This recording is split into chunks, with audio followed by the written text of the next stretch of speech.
Nesta lição, apresentaremos a doutrina do batismo no Espírito Santo e defenderemos a atualidade dos dons espirituais. Por fim, pontuaremos os avivamentos ocorridos na igreja primitiva que estão registrados no livro de Atos dos Apóstolos. Vamos juntos aprender a palavra de Deus.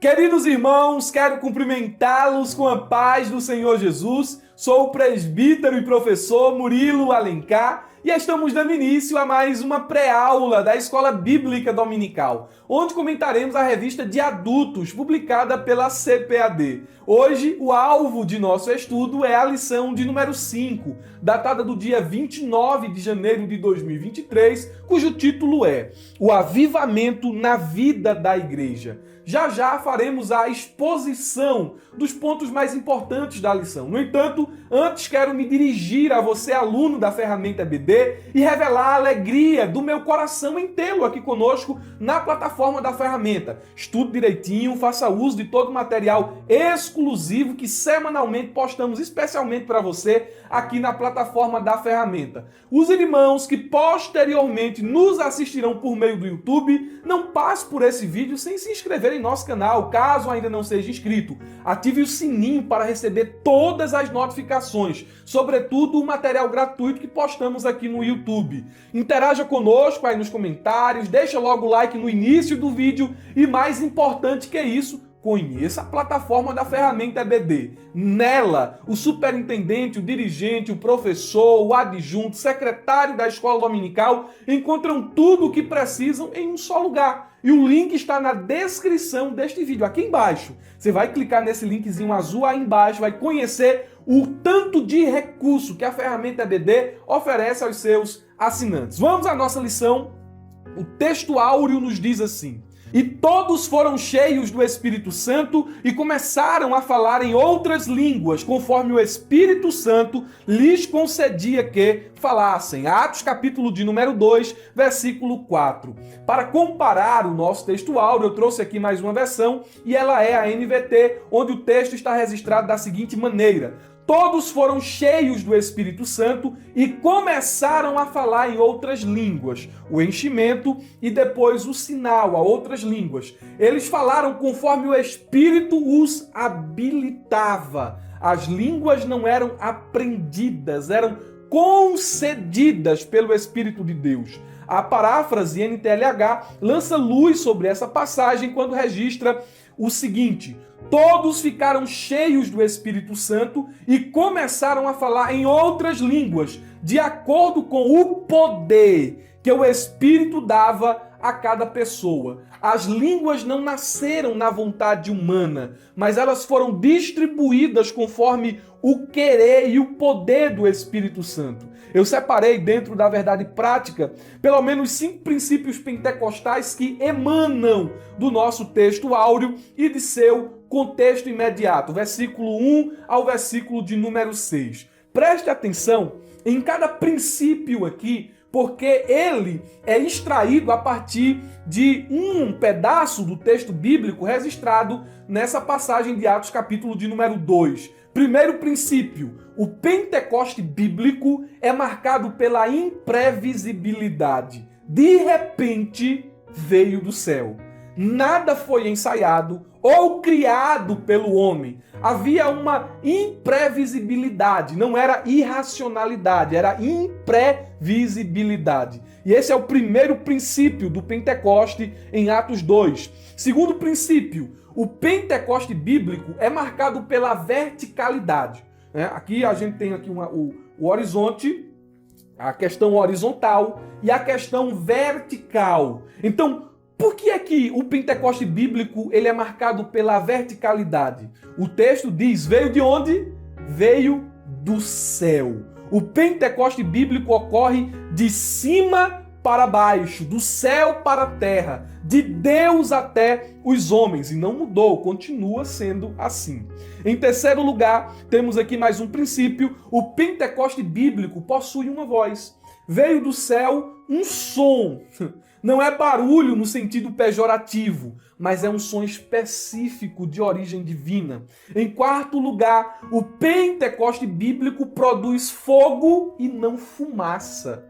O texto nos diz, e foram vistas por eles línguas repartidas como que de fogo. O Pentecoste moderno, em alguns lugares, infelizmente, está asfixiado por tanta fumaça. Entretanto, o Pentecoste bíblico é marcado pelo fogo do Espírito que purifica e não por fumaça. Em quinto lugar, o Pentecoste bíblico é teocêntrico. Olha que passagem extraordinária. Todos temos ouvido em nossas próprias línguas eles falarem das grandezas de Deus. Aleluia!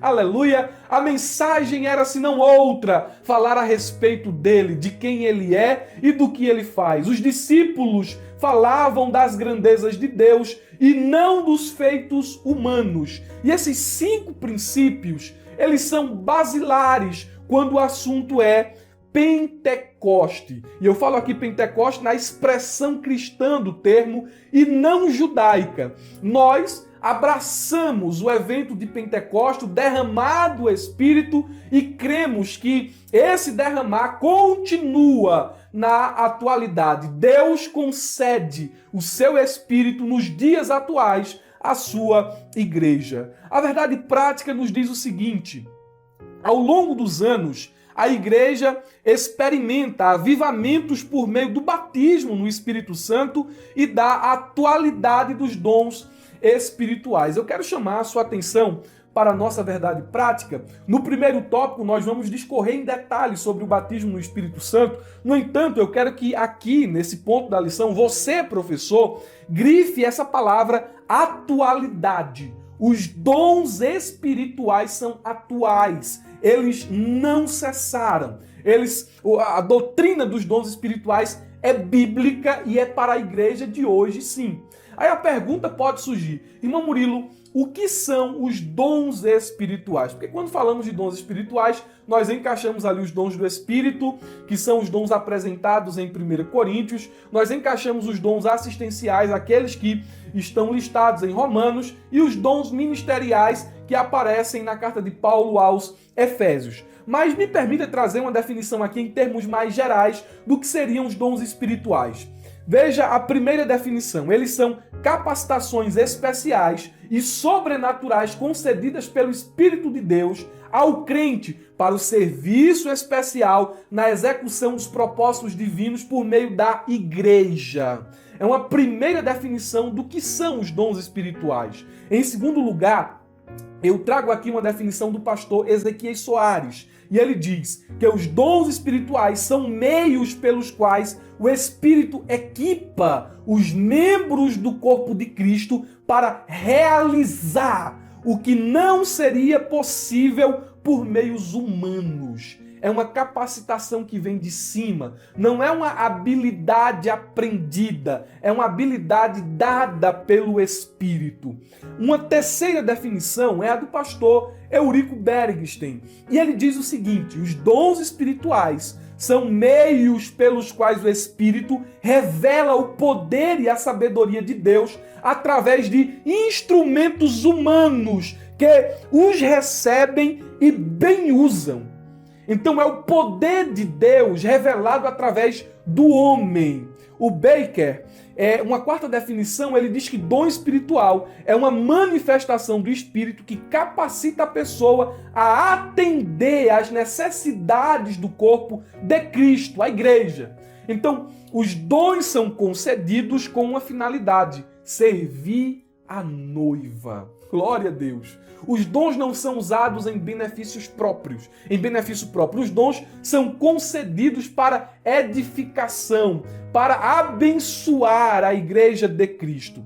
E eu separei aqui as principais correntes teológicas e suas divergências de pensamentos concernentes à doutrina dos dons espirituais. E imagine aqui uma régua. Pensa aqui tem uma régua. E a gente vai partir de um extremo a outro dessa régua. Aqui, no primeiro extremo, nós temos aquilo que chamamos de antissobrenaturalismo. é uma ramificação do cessacionismo mais radicalista, que acredita que nos dias atuais o sobrenatural não acontece mais. Ou seja, os milagres, os atos sobre-humanos de Deus, o guiar do Espírito e tudo mais ficou confinado à época do Antigo e Novo Testamento. Em resumo, para os adeptos dessa corrente teológica, o sobrenatural não surge mais como características da manifestação de Deus no mundo. É uma linha radical cessacionista, ela fica aqui nesse extremo da régua. Mas aqui nós temos a posição cessacionista. E a teoria cessacionista é a cosmovisão de alguns grupos cristãos que defendem que parte dos chamados dons do Espírito Santo, apesar de terem sido fundamentais e de grande utilidade, grande importância nos primórdios da igreja cristã, cessaram sua atividade ainda no período da igreja primitiva. No entanto, diferente dos antissobrenaturalistas, os cessacionistas, eles creem no espiritual. Eles acreditam que Deus pode, nos dias atuais, curar e realizar grandes sinais e milagres. Contudo, ele não faz isso. Deus não realiza essas ações por meio dos dons espirituais concedidos aos homens. Então, a gente tem aqui os antissobrenaturalistas, depois nós temos os cessacionistas.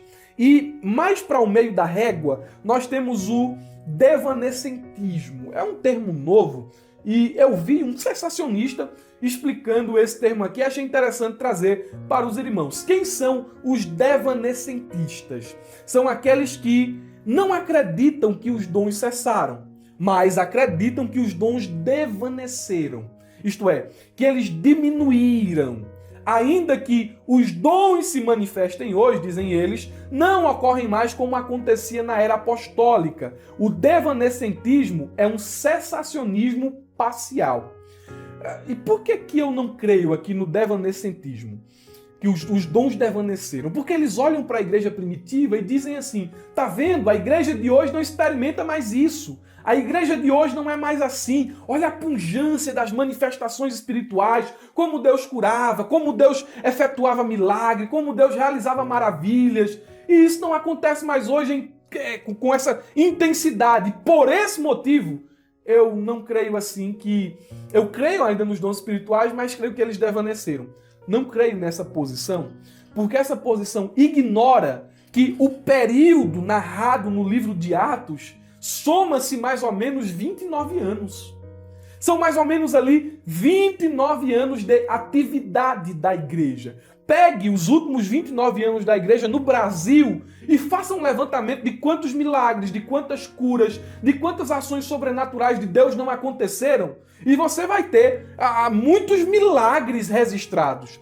Por isso não creio no devanescentismo. E aqui, chegando já no meio da régua, nós temos a posição continuista tradicional, ou os carismáticos. Quem são os carismáticos? Eles não são os pentecostais por um motivo bem interessante. Os carismáticos, eles são continuistas, eles acreditam na atualidade dos dons espirituais, porém, eles creem que o batismo no Espírito Santo e a regeneração, o novo nascimento são a mesma coisa.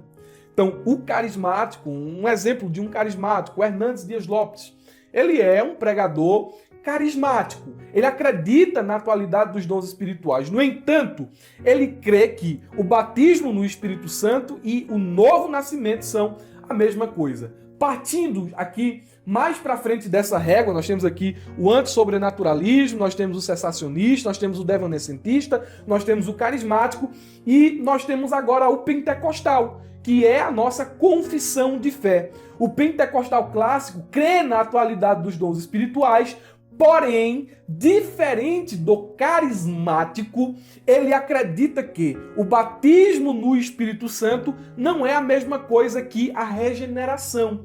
E há vários argumentos bíblicos que considero até irrefutáveis com relação a essa distinção. Batismo no Espírito Santo não é o mesmo que novo nascimento. Não é a mesma coisa que regeneração. São duas coisas diferentes. Falaremos sobre isso no tópico de número 1 da nossa lição. E no outro extremo da régua, nessa parte mais radical, nós temos o neopentecostalismo.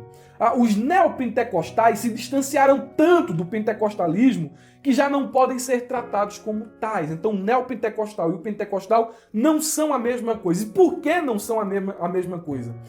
O neopentecostalismo é distinto do pentecostalismo, não porque ele nega as doutrinas pentecostais, mas porque abraçaram várias doutrinas tortuosas, como a teologia da prosperidade, a unção de animais, a unção do riso, a transferência de unção e outras coisas mais que já não pode mais ser chamado de pentecostalismo clássico. Se tornou outra coisa.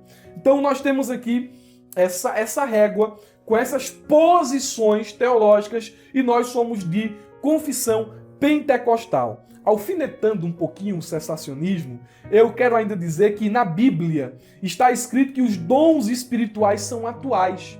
Você não vai encontrar nenhum texto nas Escrituras que aponte o cessamento dos dons espirituais. Eu desafio você me mostrar um texto que aponte isso. Não tem. Não tem. Você pode procurar de Gênesis a Apocalipse. Pelo contrário, nós encontraremos muitas orientações, não só ao uso correto dos dons espirituais, mas também a orientações voltadas ao desejo, à busca por esses carismas do Espírito. Olha o que é que Paulo diz em 1 Coríntios capítulo 14, versículo de número 12. Assim também vós, como desejais dons espirituais, procurai abundar neles. Sejam abundantes nos dons espirituais para edificação da igreja. Tendo em vista que o propósito dos dons espirituais são edificar a igreja, edificar o crente, capacitar e testemunhar, capacitar o crente a testemunhar de Cristo, capacitar o crente para ganhar almas para Cristo, glorificar o Senhor Jesus, confirmar a palavra de Deus pregada e também são utilizados no serviço cristão. Eu não posso acreditar que os dons cessaram. Então os dons são atuais. Nós temos aqui 3 tópicos e vamos discorrer sobre o primeiro deles, o batismo no Espírito Santo. O pastor Elinaldo Renovato, ele mostra aqui quais são as condições que precisam ser atendidas para que o crente receba esta bênção dada por Deus por intermédio de seu Espírito. Batismo no Espírito Santo é uma doutrina bíblica. Mas, irmão Murilo, o que seria o batismo no Espírito Santo? Deixe-me lhe trazer aqui algumas definições que vão lançar luz sobre essa doutrina.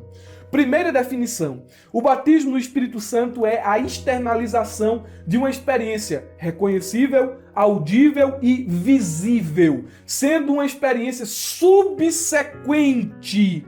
Preste atenção nisso, subsequente à salvação e completamente diferente do ato da regeneração ou do novo nascimento. São experiências distintas, porque o Espírito não é dado ao ímpio. Primeiro o homem se converte, o homem nasce de novo, o homem é regenerado e depois ele recebe o batismo no Espírito Santo. São experiências diferentes. O batismo é uma experiência para quem já é salvo. O batismo no Espírito Santo não é modismo, pelo contrário, é uma promessa feita pelo Pai, Joel capítulo 2, versículo 28, ela é confirmada pelo Filho, Jesus é o doador do Espírito, Mateus capítulo 3, versículo 11, e essa promessa é manifestada pelo Divino Consolador. Atos dos Apóstolos, capítulo 2, versículo do 1 ao 4. O pastor Antônio Gilberto nos dá uma definição bem interessante do que é o batismo no Espírito Santo. Ele diz, é um revestimento, é um derramamento de poder de onde? Do alto, com evidência física inicial de línguas estranhas. Então o pastor acentua a importância do sinal, da evidência inicial. Conforme o Espírito Santo concede pela instrumentalidade do Senhor Jesus para o ingresso do crente numa vida de mais profunda adoração e eficiência ao serviço de Deus. O conhecido teólogo Miles Pillman, ele define o batismo no Espírito Santo como a imersão no poder energizante do Espírito Divino. É você ser imergido no poder do Espírito ao ponto de transbordar. O teólogo Rodman Williams, ele se expressa da seguinte maneira a respeito do batismo no Espírito Santo. O batismo em água significa literalmente ser imergido na água, colocado embaixo dela, ou até mesmo ficar ensopado nela. Com efeito, ser batizado no Espírito Santo é ficar totalmente envolvido no Espírito dinâmico do Deus vivo. Glória a Deus! Glória a Deus! O saudoso pastor e missionário Eurico Bergsten diz que a palavra batismo tem o sentido de mergulhar, imersão, o que realmente condiz com a maravilhosa experiência de ser submergido na plenitude do Espírito. São algumas definições feitas por homens de Deus que nos dão entendimento a respeito da doutrina do batismo no Espírito Santo. Para quem é esse batismo? A quem se dirige essa promessa? A Bíblia nos responde. Atos capítulo de número 2, versículo 17, a Bíblia diz que essa promessa é direcionada para qualquer pessoa de qualquer nação. O texto diz toda a carne. A promessa diz respeito a toda a carne. Essa promessa é direcionada para ambos os sexos, porque o mesmo texto diz seus filhos e filhas. Essa promessa também é voltada para as pessoas de toda e qualquer idade, porque a palavra de Deus nos diz vossos jovens e vossos velhos. O versículo de número 18 acrescenta dizendo os meus servos e as minhas servas. E isso aponta que o Espírito é dado sem levar em consideração qualquer camada social. O batismo no Espírito Santo é para os judeus, porque lá em Jerusalém os judeus foram batizados no Espírito Santo. O batismo também é para os samaritanos, um povo misto e menosprezado. Veja isso em Atos capítulo 8, versículo de número 17. O batismo é direcionado para os romanos. Olhe Atos capítulo 10, versículo 44 ao 46. E também para os gregos, os povos gentílicos. Atos capítulo de número 19, versículo de número 6. O texto bíblico ainda acrescenta mais uma informação importantíssima sobre a atualidade do batismo no Espírito Santo. Olha o que é que diz Atos capítulo 2, versículo 39. Essa promessa é para vocês, para seus filhos e para os que estão longe, isto é, para todos que forem chamados pelo Senhor nosso Deus. Deus continua chamando, Deus chama. Então essa promessa diz respeito a todos aqueles que entregam a sua vida ao nosso Senhor e Salvador Jesus Cristo. Para concluir o tópico de número 1, preste atenção nessa informação que vou lhe dar aqui. Qual é o propósito do batismo no Espírito Santo? É para ficar caindo, rodando, pulando, batendo palmas, girando e fazendo aquele estardalhaço todo, gritando e só falando em línguas? Não. Esse não é o propósito do batismo no Espírito Santo. Não, Murilo, quer dizer que o propósito não é esse? Não. A gente está dando muita ênfase ao sinal e se esquecendo do propósito. Falar em línguas é importante, mas não é o mais importante. Falar em línguas é o sinal.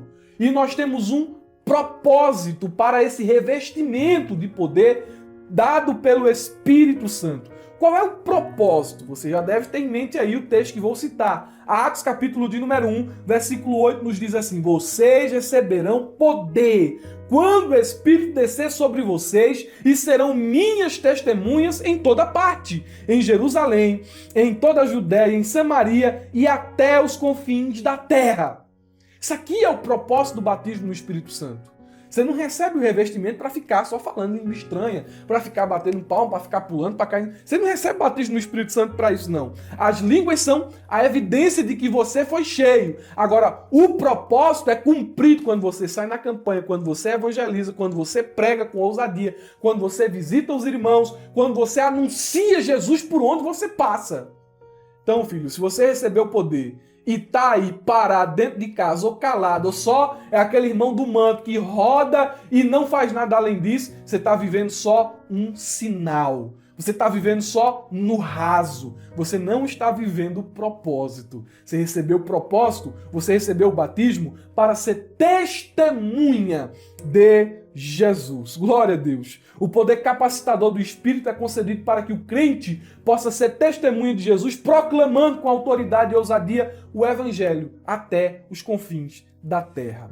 O tópico de número 2 vai falar sobre o dinamismo da igreja apostólica. Essa igreja que recebeu o poder do Espírito. Seguindo um itinerário diferente daquele proposto aqui pelo pastor Elinaldo Renovato, quero fazer um complemento com um subsídio que disponibilizo para você.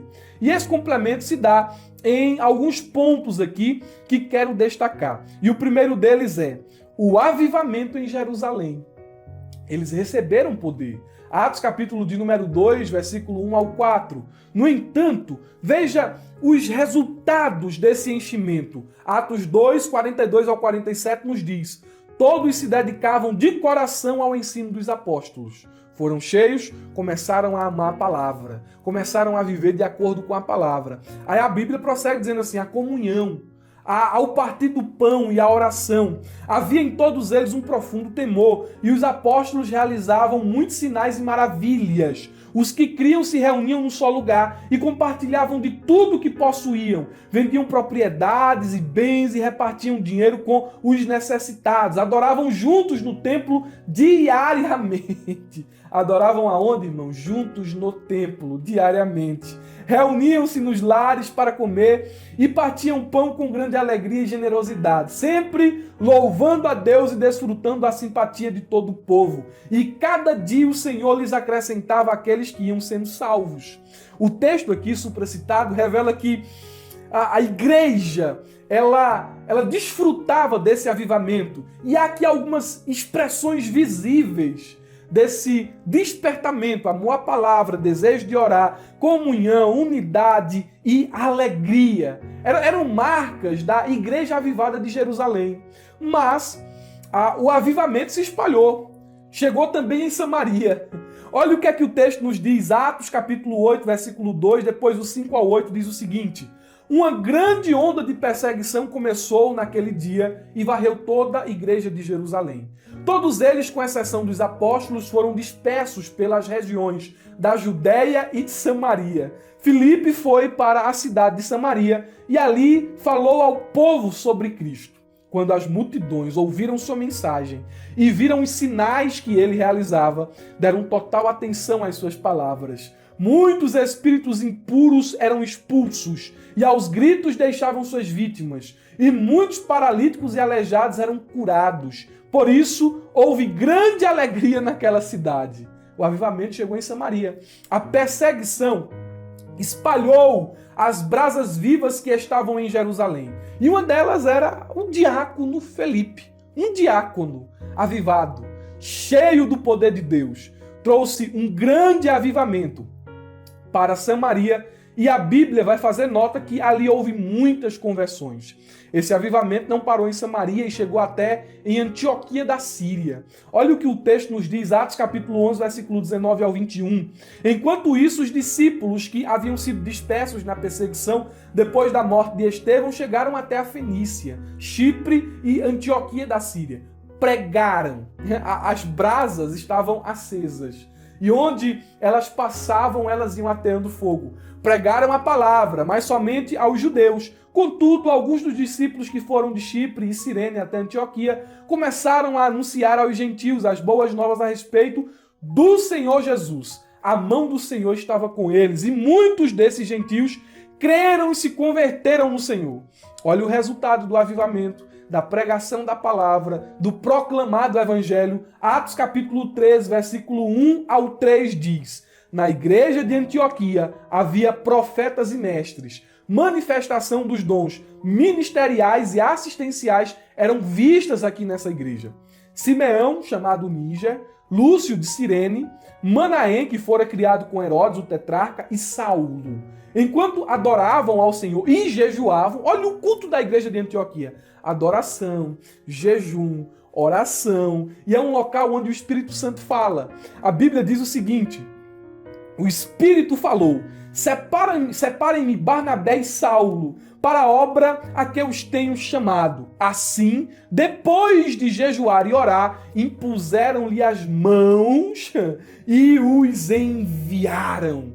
A igreja que estava em Antioquia da Síria experienciou um avivamento extraordinário.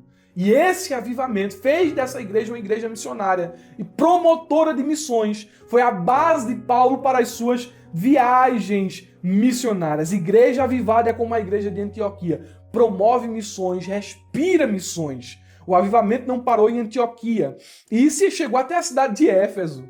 Antioquia levou o avivamento até Éfeso, por meio do ministério do apóstolo Paulo. Olha o que a Bíblia diz em Atos capítulo 19, versículo 19 ao 21. A notícia do ocorrido se espalhou rapidamente por toda a cidade de Éfeso, tanto entre judeus como entre gregos. E sobre eles veio um temor reverente, e o nome do Senhor Jesus era engrandecido. Muitos dos que creram confessaram suas obras pecaminosas. Vários deles, que haviam praticado feitiçaria, trouxeram seus livros de encantamento e os queimaram publicamente. O valor dos livros totalizou 50 mil moedas de prata. Assim, a mensagem a respeito do Senhor se espalhou amplamente e teve um efeito poderoso. Isso aqui é avivamento.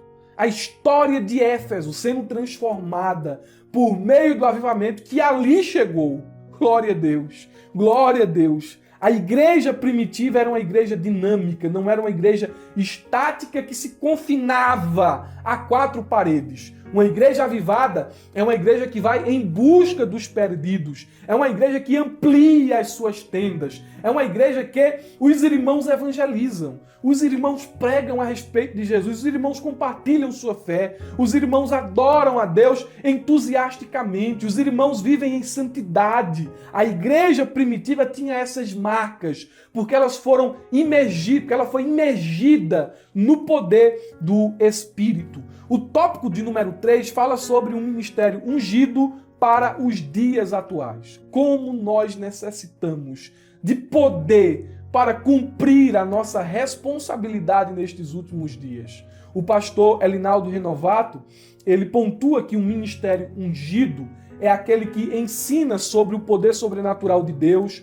sobre os crentes e que aceita o batismo no Espírito Santo como atual para os dias de hoje. Procura cultivar a busca do dom do Espírito Santo, que ensina sobre os dons espirituais e estimula a sua busca. Então, o que é um ministério ungido? É aquele ministério que crê no poder do Espírito, é aquele ministério que ensina e orienta a busca por esse poder, e o pastor Renovato acrescenta dizendo que esse ministério ungido, ele não só ensina, ele não só orienta a buscar, mas ele experimenta o poder do Espírito Santo. E eu quero ampliar o pensamento já exposto aqui do comentarista da lição, levantando alguns pontos que merecem destaque. E o primeiro deles é: o ministério ungido proclama o evangelho de Cristo no poder do Espírito.